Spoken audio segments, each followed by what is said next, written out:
The man greedily licked the frost inside the fridge, until he had licked every last bit of ice clean. Only then did the dying thirst in him feel slightly relieved. Then he took out some expired biscuits, scraped off the moldy parts, and spread on some expensive caviar. But that bit of food was nowhere near enough to fill his stomach, so he scooped out the ornamental fish from the aquarium, then chopped it into a meat paste, rolled it into balls, and swallowed them raw with beer. Only then did he feel a little bit full. Nick used to be a top-tier thief. That day he broke into a famous collector's home. Without hesitation he looted every valuable painting in the mansion, but just as he was about to leave, his teammate's mistake caused him to enter the wrong code. The security system immediately activated. Every door in the room was instantly locked. He quickly called for backup, but his teammate only said "You're on your own," then cut off all communication with Nick. To avoid attracting the police, Nick violently smashed the control panel, then cut the wires to the alarm speaker. Only then did the system finally go silent. But the most urgent thing now was to escape. Nick went to the door. Seeing the solid wood door gave him an idea. He grabbed a knife and began stabbing it repeatedly.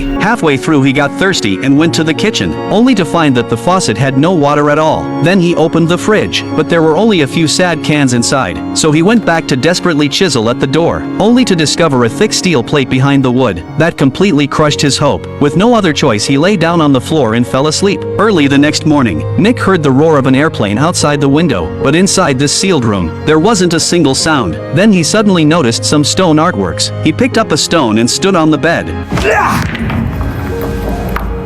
The stone got smashed, but the glass was still intact. Just as Nick was out of ideas, he suddenly noticed the glass skylight above his head. If he could remove the glass, he might be able to escape, so he got right to it. First he dragged every cabinet and table that could add height, and placed them under the skylight. Then he removed the rope from a chair, used the rope to tie the tables and cabinets together. Finally he stood on the very top, but he was still far from reaching the skylight. Nick had no choice but to rest for a bit. Then he saw on the surveillance screen a girl eating delicious food in the stairwell that almost made him cry from hunger. If he didn't get out soon he'd starve to death, so he took action again, used a bronze statue to pry open a locked door. Inside were all kinds of dog food, and one huge steak. Then he suddenly heard the sound of running water outside. It turned out to be a timed watering system for the plants. Now his food and water problems were finally solved. That night, he suddenly saw a janitor on the monitor, cleaning near the front door. Nick was overjoyed. He quickly got dressed and rushed to the door.